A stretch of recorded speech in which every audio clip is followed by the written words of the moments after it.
Turki dan lain, saya dibantu oleh dua pan.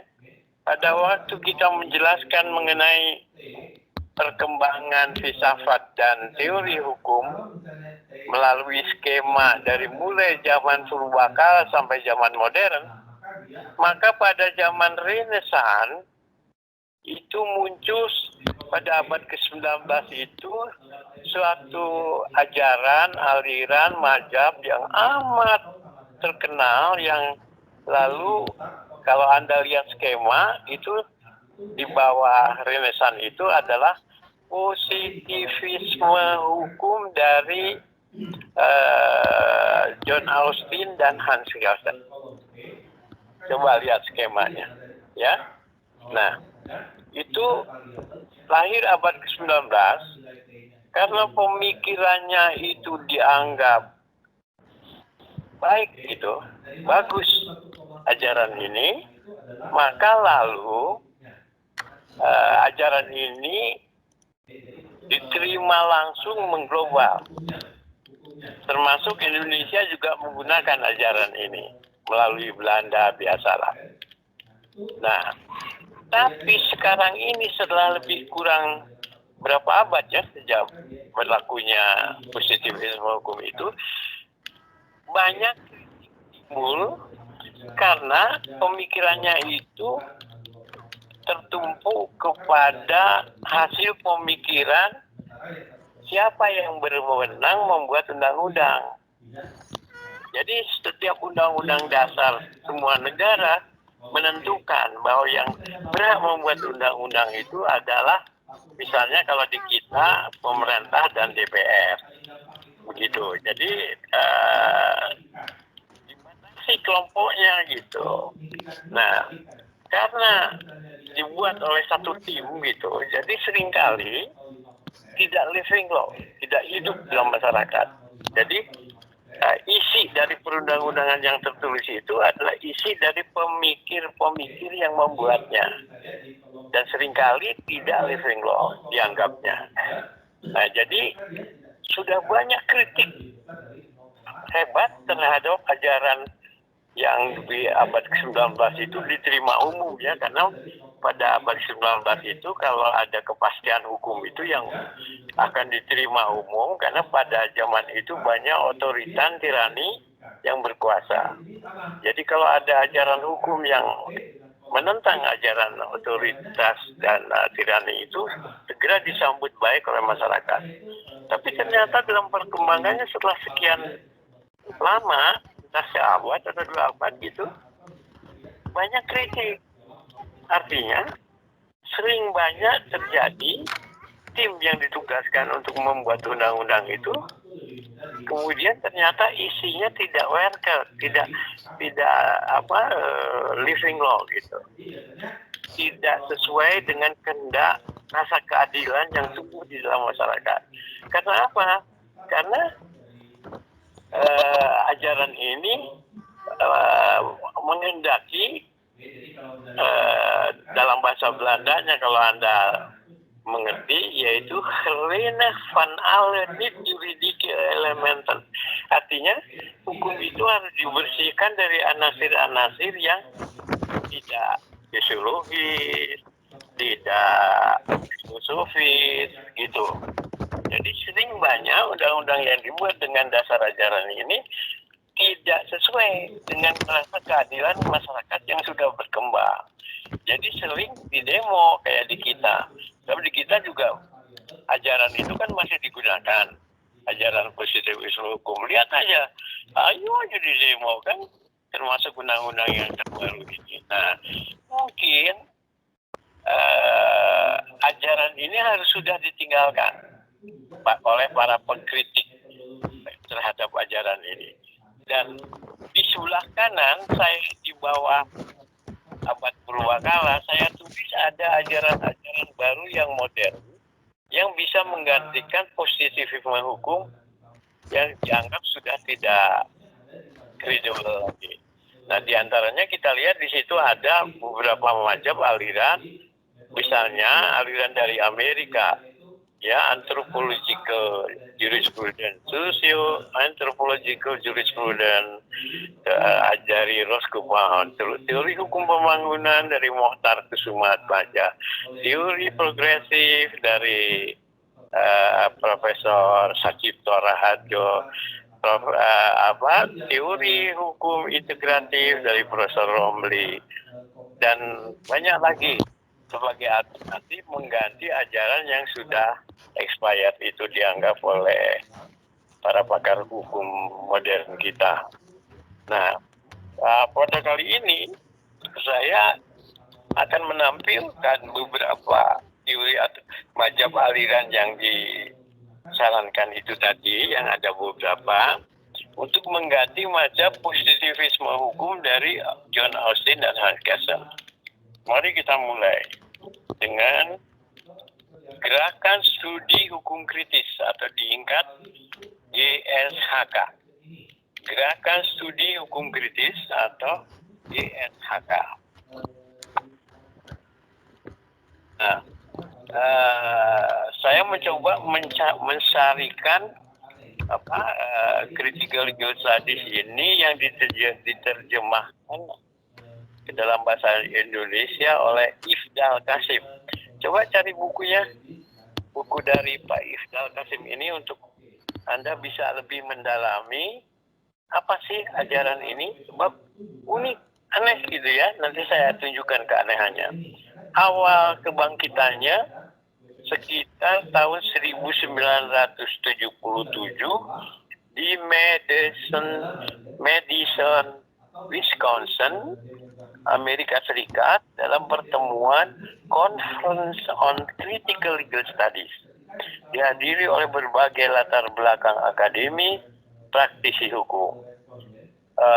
Diorganisir oleh Robert M. Unger dan kawan-kawan. Tujuannya, nah ini yang penting harus Anda catat, mencari, saya pelan-pelan bacanya ya, tujuan daripada critical legal studies ini diseminarkan itu di Kolmsek. Tujuannya adalah mencari alternatif baru, bukan hanya pada pencarian terhadap alternatif pemikiran hukum, tetapi juga menyangkut soal politik hukum atau yang lebih luas lagi, pencarian terhadap masyarakat alternatif di masa depan. Nah, ini mungkin kalimat ini amat akademik dan sukar untuk dicernakan. Nah, begini penjelasannya. Jadi aliran ini aneh, unik. Kalau suatu ajaran aliran di bidang hukum, maka yang dicari adalah pemikiran hukum, bukan yang baru. Jadi tidak mencari apa yang menyangkut soal filsafat bangsa. Tapi ini ajaran ini justru lebih jauh, lebih luas, mencari alternatif ajaran filsafat yang berlaku di dunia sekarang ini. Kita memahami di dunia ada dua ajaran filsafat kehidupan itu, yaitu individualisme dan sosialisme, komunisme, yang amat kuat sekali menguasai dunia sekarang ini, ya kan? Nah,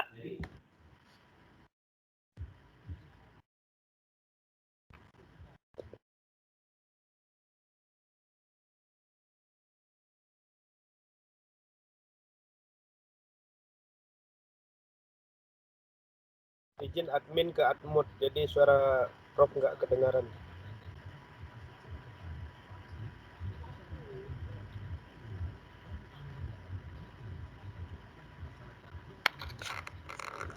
konflik krisis dengan dua ajaran filsafat manusia dunia itu. Makanya sekarang ajaran ini menghendaki akan mencari ajaran baru, filsafat kehidupan manusia baru, untuk menggantikan individualisme, liberalisme, dan sosialisme, komunisme. Gitu. Dan nanti kita akan lihat pada akhir cerita soal gerakan ini, mereka akan menyampaikan satu rekomendasi sebagai pengganti ajaran individualisme, liberalisme, dan sosialisme komunisme adalah nanti saya sebutkan. Sementara kita pahami dulu isi dari ajaran ini ya. Nah, jadi unik. Kok ini mazhab hukum kok lebih jauh tujuan yang ingin dijapainya. Jadi filsafat bangsa bukan filsafat hukum aja gitu. Jadi kelompok gerakan studi hukum kritis ini merasa tidak puas terhadap tradisi pemikiran hukum liberal, formalisme, dan objektivisme klasik abad ke-19. Jadi yaitu tidak puas dengan positivisme hukum tadi. Jadi oleh karena itu dia mencari alternatif yang lebih jauh. Nah, secara radikal, gerakan studi hukum menggugat teori, doktrin, atau asas-asas maupun postulat tradisi hukum liberal, yaitu yang ditonjolkan positivisme hukum dari John Austin dan Hans Kessel itu. Satu, netralitas hukum. Dua, otonomi hukum. Ketiga, pemisahan hukum dengan politik. Jadi ajaran yang lama itu mendasarkan kepada netralisme hukum, otonomi hukum, dan pemisahan hukum dengan politik. Tadi kan Karena van Allen ini juridical dari Hans Kelsen itu harus dibuktikan dari anasir-anasir yang tidak yuridis, juga termasuk politik. Jadi politik itu tidak bisa intervensi ke hukum, itu dasarnya dari Hans Kelsen. Tradisi hukum liberal juga mengandung incoherent, ya, tidak koheren gitu. Internally inconsistent, tidak konsisten. Terus yang ketiga self-contradictory. Nah ini dia gugatan-gugatan yang disampaikan oleh para pakar gerakan studi hukum kritis itu. Nah lalu tradisi hukum liberal yang mendasarkan salah satu konsep dasarnya law is based on objective decision of principle, while politics depends on subjective decision of policy. Jadi kata Dworkin itu ajaran lama itu objektif, padahal kata Dworkin tidak bisa objektif, pasti subjektif karena politik ikut serta. Memang benar kan? Coba aja kita lihat. Kita disuruh membuat naskah akademik untuk membuat rancangan undang-undang. Naskah akademik itu yang demikian hasil penelitian akurat oleh para akademisi di universitas misalnya. Begitu nyampe ke DPR sudah lain. Gitu. Ya, Bu, bisa nih. Halo, Ibu. Ya, halo Pak, Prof. Iya, ini bisa lewat laptop. Oh, sudah bisa? Iya, udah bisa sekarang. Oke. Coba dengarkan. Oh iya, Prof. Oke. Masih di mute, Prof. Masih di mute, Prof. Dibuka dulu. Mana? Ini. Benar, sebentar saya pakai ini dulu. Prof, udah bisa, Prof. Oke. Ya, wah Lija Ya, ini hebat. silakan, Prof. Ini Lija yang mau menemukan. Nah, Oke, ya. Prof kelihatan sekali. Kedengaran nggak tes? Prof jelas sekali, terlihat juga. Jelas sekali ya. Videonya. Terima kasih, Prof. Silakan, Prof. Ininya kerasnya cukup kedengaran? Cukup keras? Jelas, Prof. Jelas. Ya. Terima kasih, Jelas, Mbak Lisa. Sekarang saya lanjutkan dari ucapan saya yang barusan ya. Nah, secara radikal, gerakan studi hukum kritis menggugat teori, doktrin, atau asas-asas maupun postulat tradisi hukum liberal, yaitu terutama ditujukan ke positivisme hukum, John Austin dan Hans Kelsen. Tradisi hukum liberal yang mendasarkan salah satu konsep dasarnya, law is based on objective decision, while politics depends on subjective decision of policy. Jadi kata para pendasar hukum liberal itu nggak bisa hukum itu bersifat objektif. Kenyataan dalam penerapannya selalu dipengaruhi oleh yang lain-lain, non-disiplin hukum seperti sosiologi, filsafat dan lain. Dan yang paling kentara sekali katanya politik. Nah tadi saya ngomong kan, naskah akademi yang betul-betul yuridis dan lain-lain itu begitu nyampe ke DPR jadi berubah. Lebih banyak isinya lebih politis daripada yuridisnya.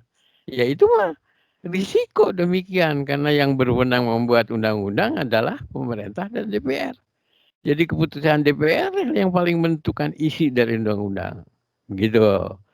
Nah ini yang ditentang oleh gerakan studi hukum kritis itu yang katanya sifatnya objektif, nggak bisa. Selalu ada pengaruh dari yang lain. Nah itu satu. Terus ditentang bebas oleh gerakan studi hukum ini dengan argumen bahwa tidak mungkin proses-proses hukum misalnya dalam hal membuat undang-undang dan menafsirkannya berlangsung dalam konteks bebas atau netral dari pengaruh-pengaruh moral, agama, dan pluralisme politik. Tidak mungkin. Dan ini memang terbukti kan apa yang terjadi di Indonesia. Mana melanjutkan kata-kata ini. Terus. Coba terus tampilkan yang berikutnya. Sebaliknya, sebentar. Dalam ininya. Sebaliknya, tradisi hukum liberal juga katanya self-contradiction. Jadi ada kontradiksi di dalamnya. Gitu. Terdapat kesenjangan yang tajam antara apa yang diidealkan dengan apa yang ada dalam realitas. Jadi selalu gitu katanya. Ya, terdapat kesenjangan antara law in books dan law in action dalam bahasa Sundanya. Dan incoherent, tidak koherensinya tidak gitu. Akibatnya gagal memahami secara koheren hubungan antara aturan rules di satu pihak dengan nilai-nilai di pihak lain. Jadi selalu ada kesenjangan gitulah kasarnya antara aturan yang berada di dalam aturan undang-undang itu dengan nilai-nilai yang ada di masyarakat. Tradisi ini dinilai sudah tidak mampu lagi memecahkan masalah-masalah hukum dan sosial di masyarakat terutama Amerika Serikat. Lanjut. Ya, jadi tidak mampu lagi. Tolong lanjut.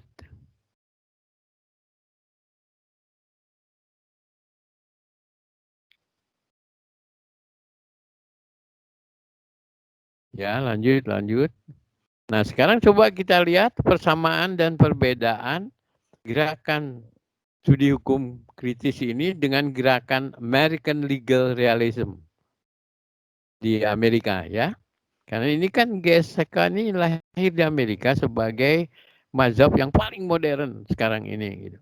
Nah, apa perbedaannya dengan mazhab yang terdahulu yang disebut American Legal Realism?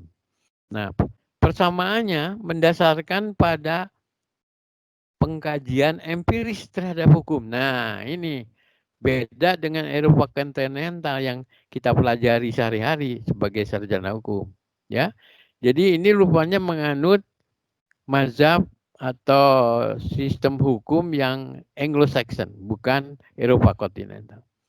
Jadi persamaannya mendasarkan pada pengkajian empiris terhadap hukum. Jadi hukum itu empirikal, tidak melulu normatif kayak Eropa kontinental atau kayak kita Indonesia. Nah perbedaannya pada pendekatannya, approach-nya. GSHK menggunakan paradigma ilmu sosial. Kiri, Marxisme, sekolah Frankfurt, neo-Marxis, strukturalisme. Ini ajarannya. Jadi ke kiri-kirian nih. Ya, ilmu sosial kiri, yaitu Marxisme, sekolah Frankfurt, neo-Marxis, strukturalisme, dan lain-lain. Jadi ajaran kiri pendekatannya. Anehnya, kok di Amerika bisa tumbuh ya ajaran kayak begini. Padahal kan Amerika paling anti untuk hal-hal yang marxistis, komunistis. Betul nggak? Nah itulah dunia. Digunakan secara eklektis. Jadi paham-paham kiri itu tidak sepenuhnya diambil penuh. Hanya bagian-bagian tertentu yang dianggap penting oleh ajaran ini. Itu namanya eklektis. Eklektis ya. Terdapat perbedaan dengan pendekatan para ahli hukum yang menggunakan sepenuhnya teori hukum Marxis. Beda, dia hanya mengambil tertentu aja. Dan ada memang yang begitu. Ya. Lanjut. Pandangan Roberto Unger, pendiri GSHK, menunjukkan perbedaan itu. Mencari alternatif yang radikal terhadap Marxisme maupun liberalisme. Jadi Marxisme maupun liberalisme yang sekarang menguasai dunia dianggap udah expired, gak cocok lagi lah. Jadi mengembangkan konsep coherent understanding of the relation between rules and values in social life. Jadi mengembangkan sesuatu hubungan yang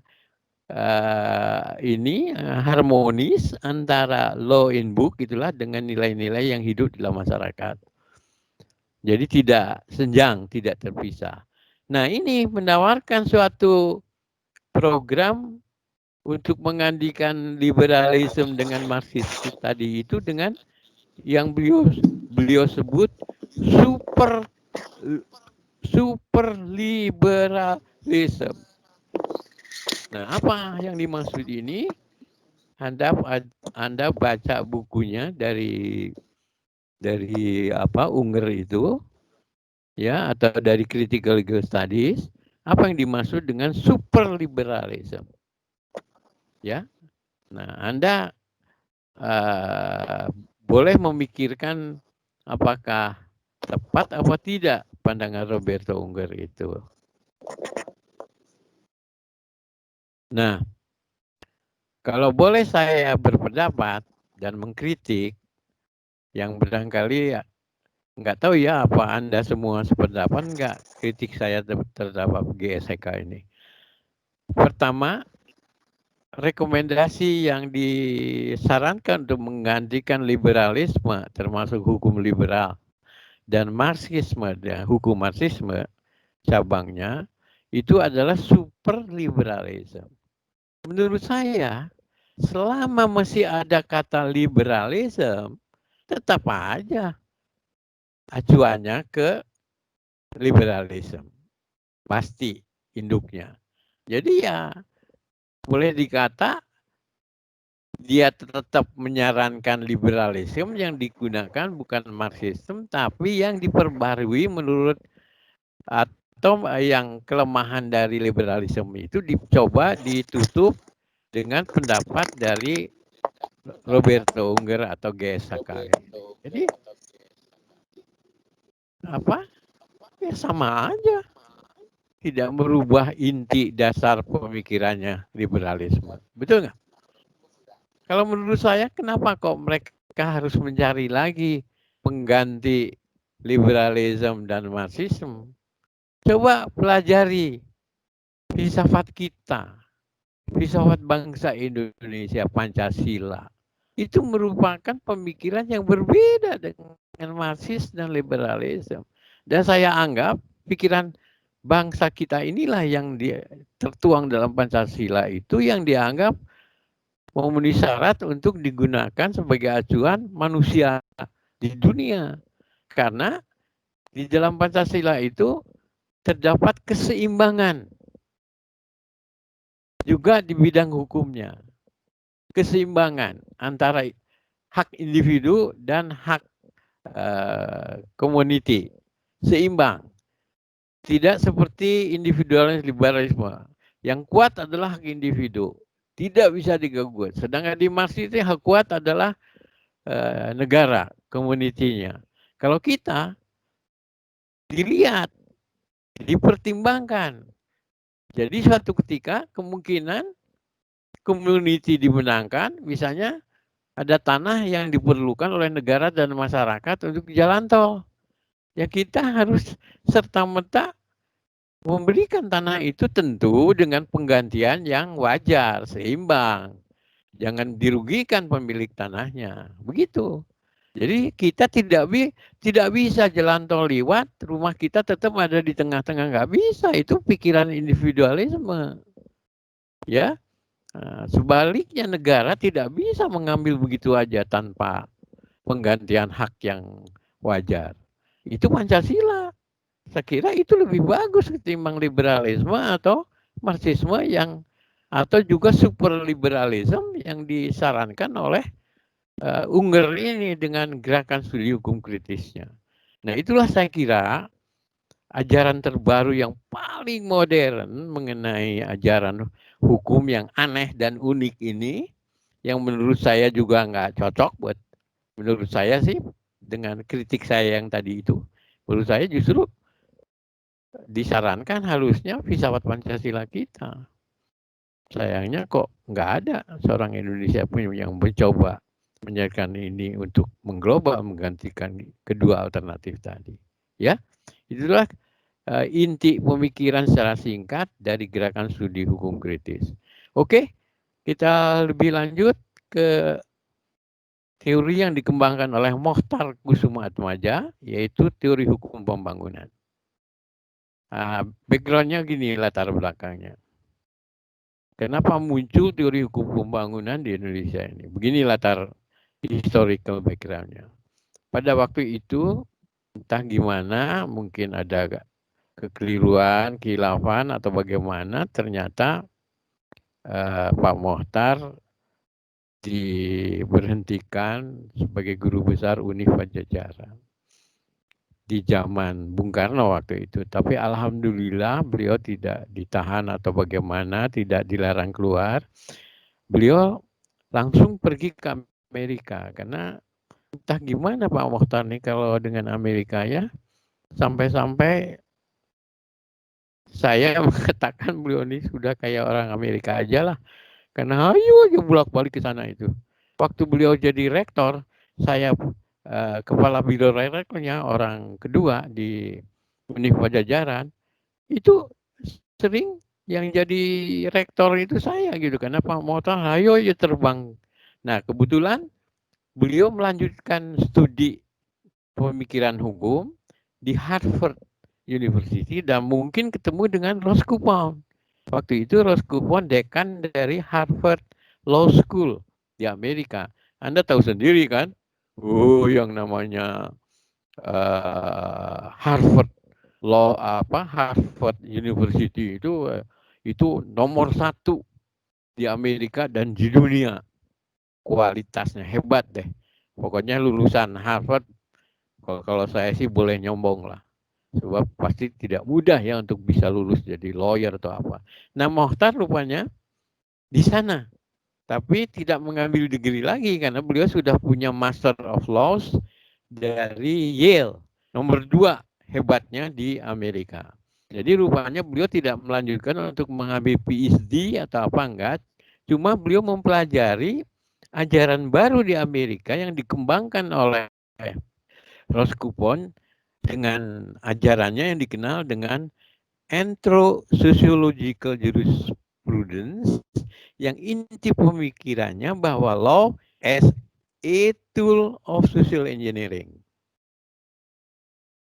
Nah, ajaran dari siapa? Roskupon tadi, Entel Sosiologi Jurisprudensi itu dibawa pulang. Karena menurut Mohtar, wah ini cocok untuk diterapkan di Indonesia. Karena kan hukum itu ternyata mampu untuk mengubah pola pikir masyarakat. Jadi bisa diajak untuk membangun bangsa. Sedangkan kalau dengan ajaran positivisme hukum dari Eropa kontinental yang dianut oleh kita, termasuk Bung Karno waktu itu, menganggap bahwa hin revolusi maken maturation katanya. Tidak bisa berbuat revolusi dengan para pakar hukum yang sifatnya normatif. Tidak mau ada perubahan. Sehingga Mr. Inderrechten, kayak saya itu dulu lulusan Mr. Inderrechten, dirubah menjadi sarjana hukum. Ya, karena itu kolonial, kata Bung Karno. Nah, sekarang Mohtar membawa ajaran ini untuk membuktikan ke masyarakat bahwa ajaran yang dikembangkan oleh Bung Karno dan para pakar hukum Eropa kontinental alias Belanda ini tidak benar. Bahwa hukum bisa ikut pembangunan, bisa ikut apapun gitu membangun bangsa. Dengan ajaran Roskuponnya dalam bahasa Sundanya tadi, a tool of social engineering, ya. Jadi dengan antusias Pak Mohtar kembali ke Indonesia, kemudian beliau kembali menjadi guru besar filsafat hukum di Unpad dan di beberapa tempat lain. Lantas ajaran utama yang diterapkan itu adalah teori dari Roskuponnya tadi, diambil alih oleh beliau, diterapkan di Indonesia, disesuaikan dengan katanya dengan kebudayaan Indonesia, dicoba dikembangkan dengan prinsip inti pemikiran law as a tool of social engineering. Artinya hukum itu dapat diikutsertakan dalam bentuk perundang-undangan yang tertulis untuk mengubah pola pikir masyarakat, yaitu dari tradisional ke arah modern. Nah, lantas beliau mengembangkan pikiran itu dengan direvisi, itu disesuaikan dan dikuliahkan. Dan pada waktu itu saya sudah menjadi asisten beliau. Dari asisten Profesor Sudiman. Diambil alih, saya juga diangkat oleh beliau sebagai asisten beliau. Dan pada awalnya, teori yang dibawa Mohtar itu, yang direvisi itu, tidak punya nama. Nama Indonesianya. Jadi para mahasiswa bilang kepada saya waktu itu, gimana kalau kita sebut aja mazhab Unpad. Nah, pada waktu saya sampaikan ke Profesor Mohtar, Prof, namanya kok nggak ada. Gimana kalau disebut mazhab Unpad? Oh enggak, jangan sombong lah katanya. Kita Unpad, Fakultas Hukumnya dinamai seperti itu. Jangan. Boleh kita pikirkan dulu apa kira-kira. Nah, kebetulan saya punya ide karena ini inti pemikirnya bisa mampu ikut membangun bangsa. Jadi bagaimana kalau disebut teori pembangunan aja? Yaitu teori hukum pembangunan, kata saya. Nah, dan ternyata Pak Mohtar tidak membantah sebutan teori ini, yang ide saya itu yang saya gunakan. Karena pada dasarnya kan, pada akhirnya saya yang banyak memberi kuliah mengenai teori Mohtar ini ketimbang beliau. Sebab saya coba sebarluaskan, sosialisasikan hampir di semua fakultas hukum yang ada di Indonesia. Karena saya berhasil bisa memberi kuliah filsafat hukum yang dilandasi teori hukum pembangunannya Mohtar itu hampir di 27 fakultas-fakultas hukum di Indonesia, swasta maupun negeri. Termasuk ide ini saya coba introduce di Malaysia juga dan di undangan-undangan lain. Ya, bahwa inilah sekarang ini teori yang paling tepat untuk digunakan, yang dianggap modern dan bisa memecahkan masalah-masalah soal pembangunan dan lain sebagainya. Nah, inti pemikirannya adalah sebagai berikut dari teori hukum pembangunan Mohtar ini. Hukum dapat digunakan sebagai alat atau sarana pembaharuan dalam masyarakat. Jadi Pak Mohtar menggunakan kata sarana, tidak mau alat, untuk etul itu menerjemahkan dengan sarana alat. Kenapa? Sebab kalau alat itu kan kayak palu, jadi ngetok gitu. Jadi kayak seolah hukum itu dibuat berdasarkan positivisme hukum untuk masyarakat. Kalau sarana enggak gitu. Nah, terus yang kedua, inti pemikirannya, hukum yang baik adalah hukum yang sesuai dengan hukum yang hidup dalam masyarakat. Jadi sesuai dengan pola nilai. Jadi berarti living law. Jadi tidak lagi bertentangan dengan pola nilai atau rasa keadilan di masyarakat. Dengan harapan demikian, maka hukum itu karena sesuai merasakan keadilannya tidak akan didemo, ditentang, nggak kayak sekarang ya.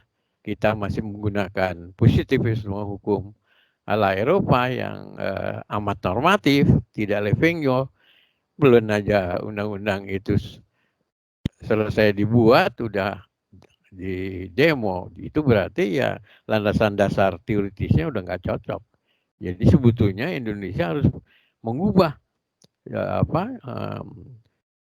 positivisme hukum ala Hans Kelsen dan John Austin itu dengan teori hukum pembangunannya Mohtar.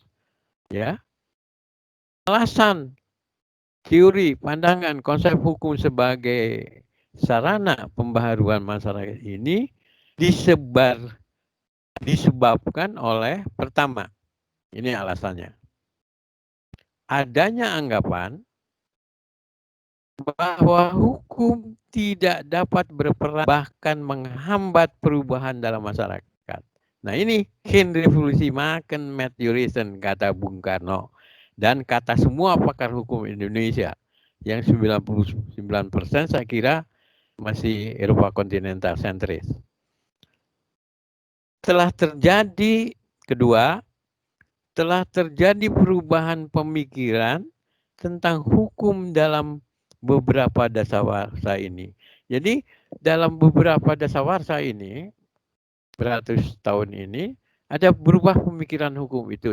Sebagai contoh misalnya banyak pemikiran dari posisi hukum yang tadinya hebat luar biasa dianggap karena masyarakat berkembang dan maju jadi malah tidak cocok lagi untuk tetap diterapkan. Karena apa? Top down itu tidak bottom up, ya. Sedangkan hukum yang baik itu selain top down supaya ada kepastian hukum dan tertulis dibentuk oleh badan yang benar, tapi isinya harus living law. Nah, sekarang ini enggak.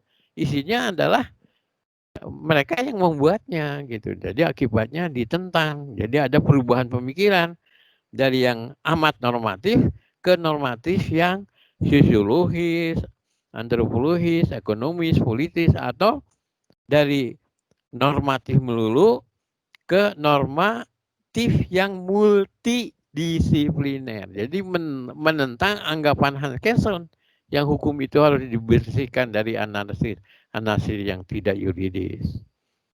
Lanjut. Teori, pandangan, konsep ini dipengaruhi, diilhami oleh satu mazhab di Amerika yang disebut pragmatic legal realism. Dua, sociological jurisprudence John Austin. Rawls Coupon. Ketiga, filsafat budaya dari Northrop. Ini antropologi. Keempat, pendekatan policy oriented Laswell dari policy oriented dari Laswell dan McDougall. Ini politik dipengaruhi oleh ilmu politik. Kelima, faktor-faktor yang berakar dalam sejarah masyarakat Indonesia. Nah ini yang mempengaruhi pikiran teori hukum pembangunan Mohtar itu dari yang tadi itu. Lantas sekarang Bagaimana pengembangan teori, pandangan konsep hukum tersebut lebih luas jangkauan dan ruang lingkupnya di Indonesia. Satu, lebih menonjolkan perundang-undangan dalam proses pembaharuan hukum di Indonesia, walaupun jurisprudensi memegang peranan. Ya, jadi kita lebih menggunakan undang-undang, tidak menggunakan jurisprudensi karena kita kan beda sistemnya.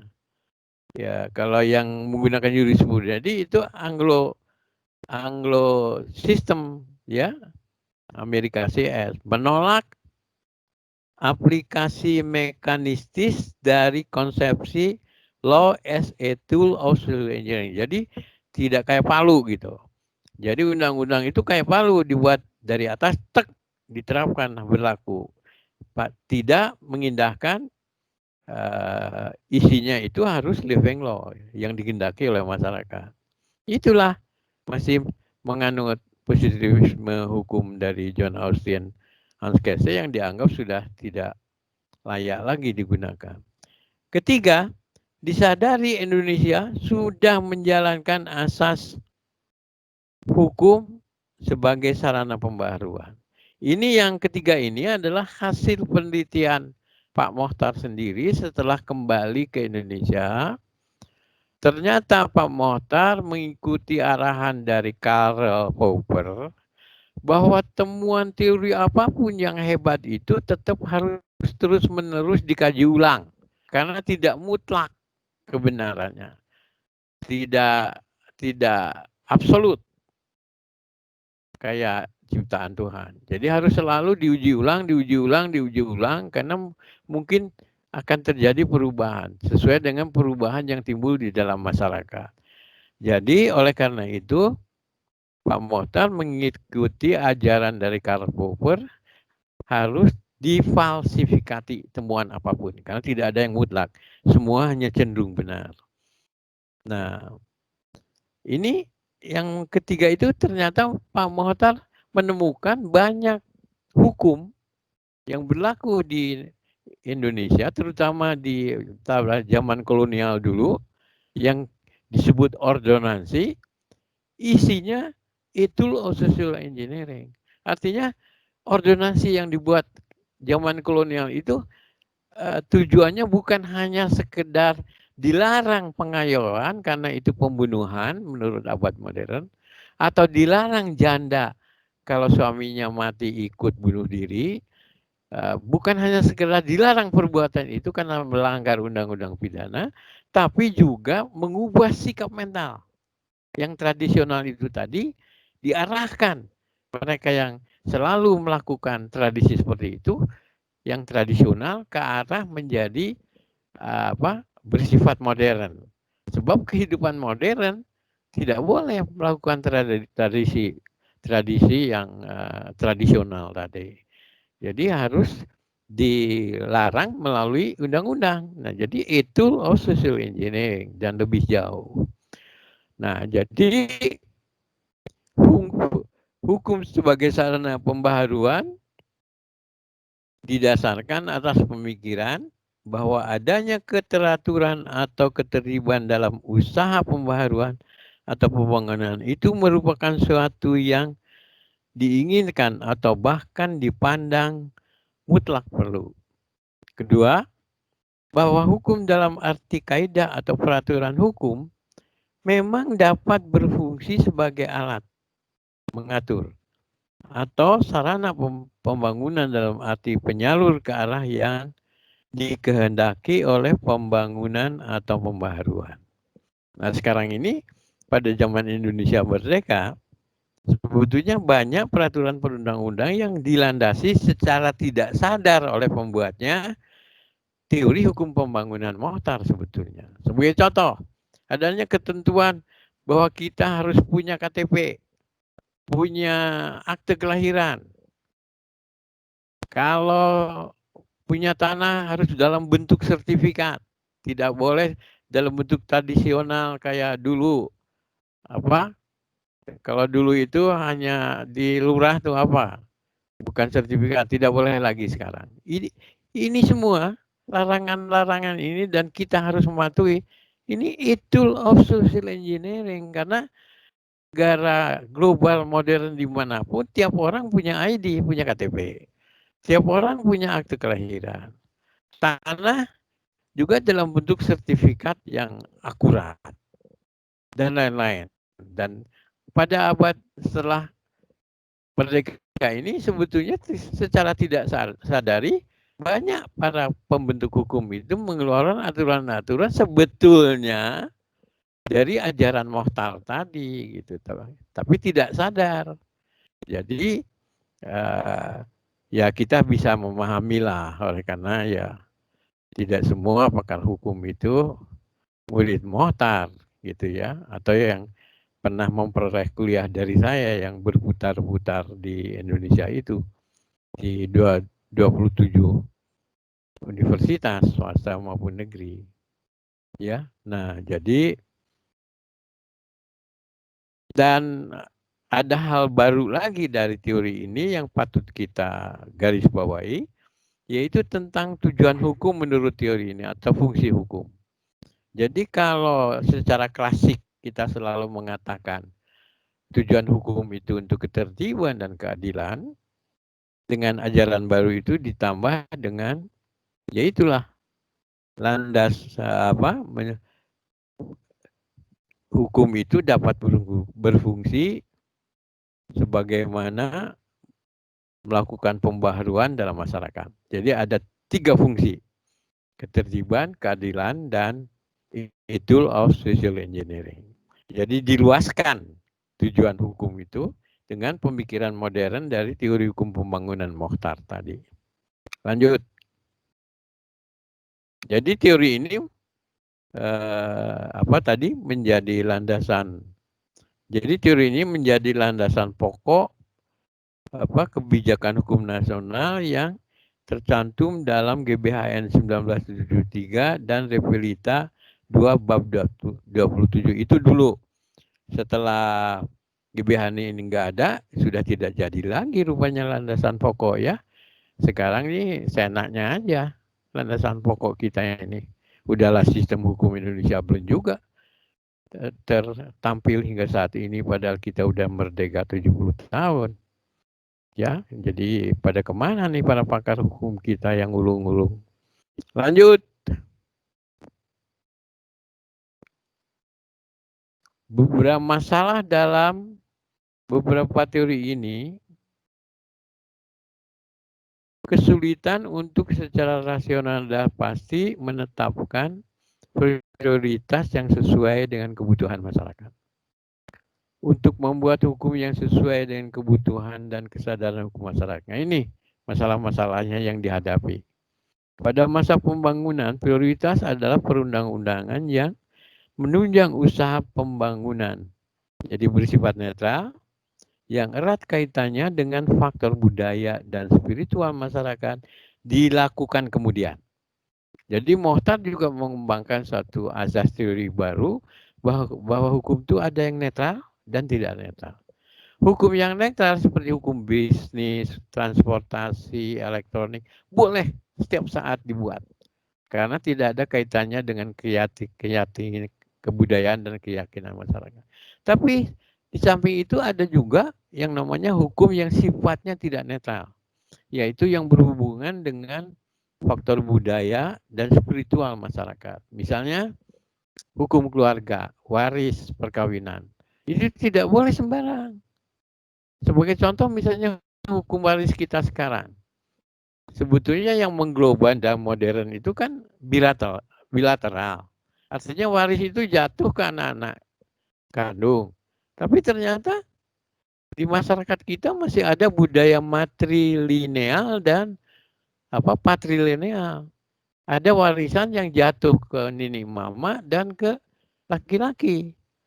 Dan ini masih mayoritas berlakunya pada masyarakat. Jadi tidak bisa kita membuat undang-undang berdasarkan kewarisan bilateral yang dianggap sudah modern. Sebab nanti mereka nggak suka budaya yang masih kuat itu dilanggar dengan undang-undang yang tidak living law. Jadi oleh karena itu pembuatan perundang-undangan yang tertulis yang bersifat tidak netral ini sebaiknya riset secara penuh dulu. Kalau masyarakat itu sudah mengakui perundang-undangan baru itu paling tidak 70%, nah boleh diundangkan. Sebab yang 30% lagi masyarakat yang masih tradisional akan diakselerate, dipercepat kesadaran hukumnya ke arah undang-undang yang mengglobal dan modern itu.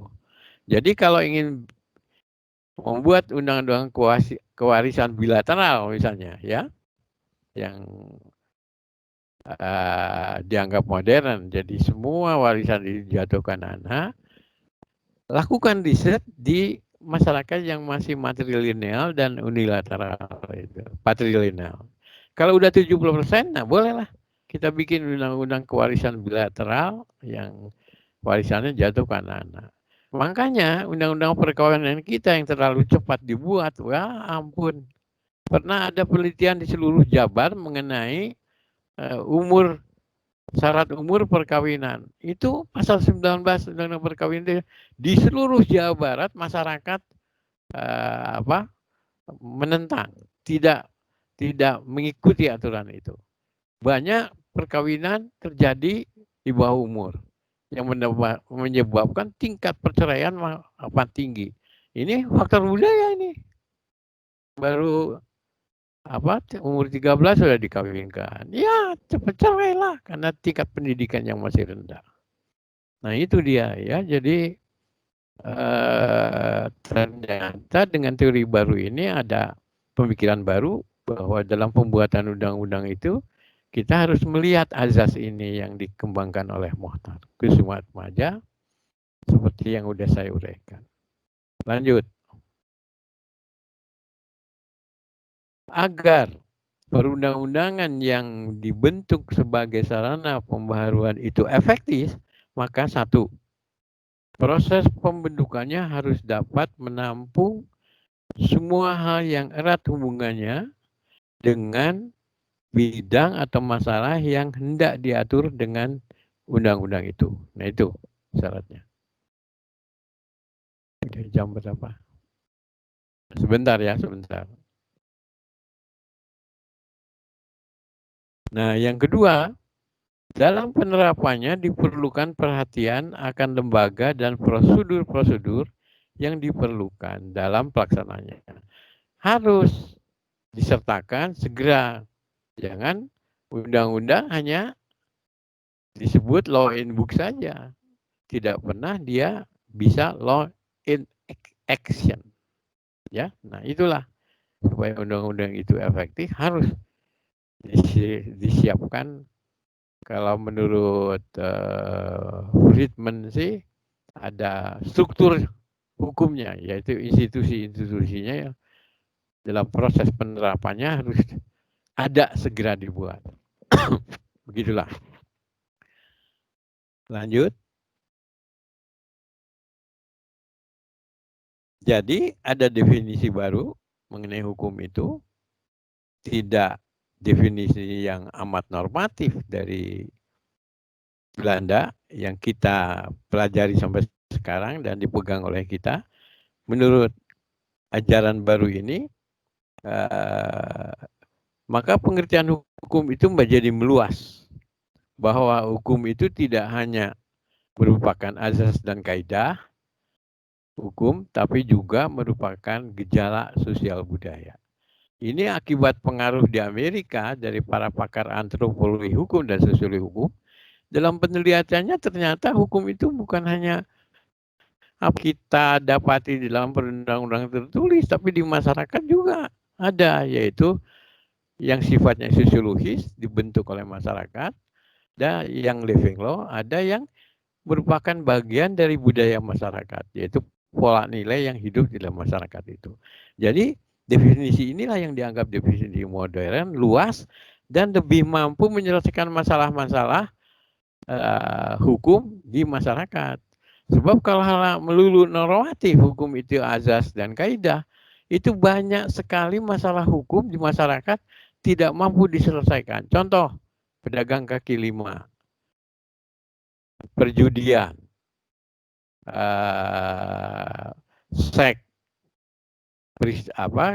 dual seks, kemudian kenakalan remaja, dan banyak lagi tidak mampu bisa diselesaikan oleh pemikiran hukum yang sempit dan normatif. Tapi semua yang tadi itu dapat diselesaikan kalau kita mencoba menggunakan definisi hukum yang lebih luas yang dikembangkan oleh teori hukum pembangunan dari Mohtar Kusuma Atmaja.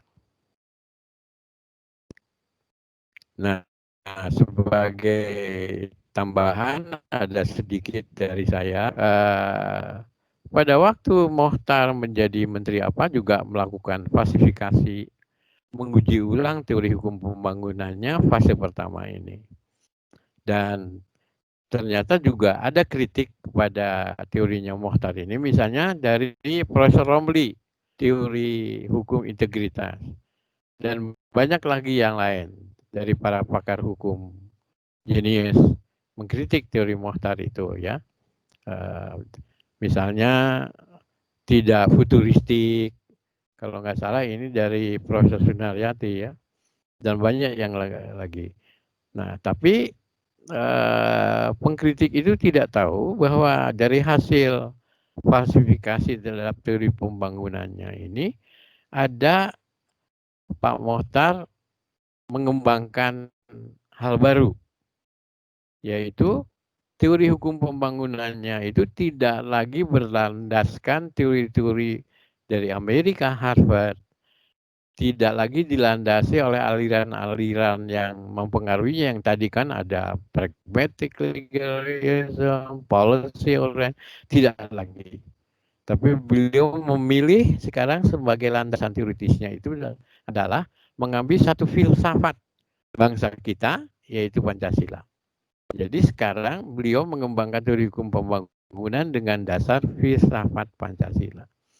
Jadi dalam paper yang saya buat, karena beliau sudah tidak lagi menulis, saya bilang, wah ini perkembangan baru.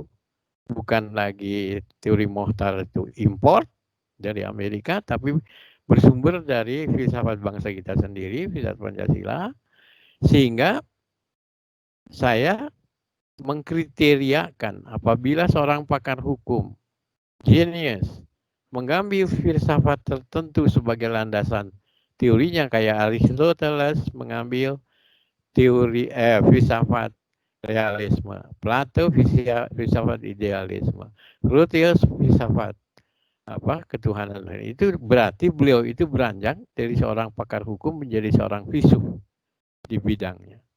Terus karena Mohtar mengambil filsafat tertentu, tidak lagi dilandasi oleh teori hukum rekan-rekannya, pakar hukum, tapi mengambil satu filsafat sebagai landasannya, maka teorinya yang dikembangkan itu menjadi berubah status, naik menjadi filsafat hukum pembangunan.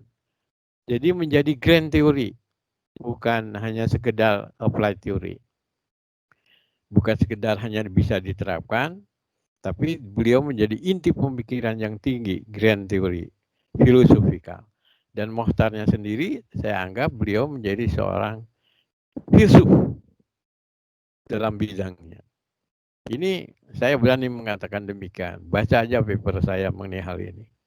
Ya, oke.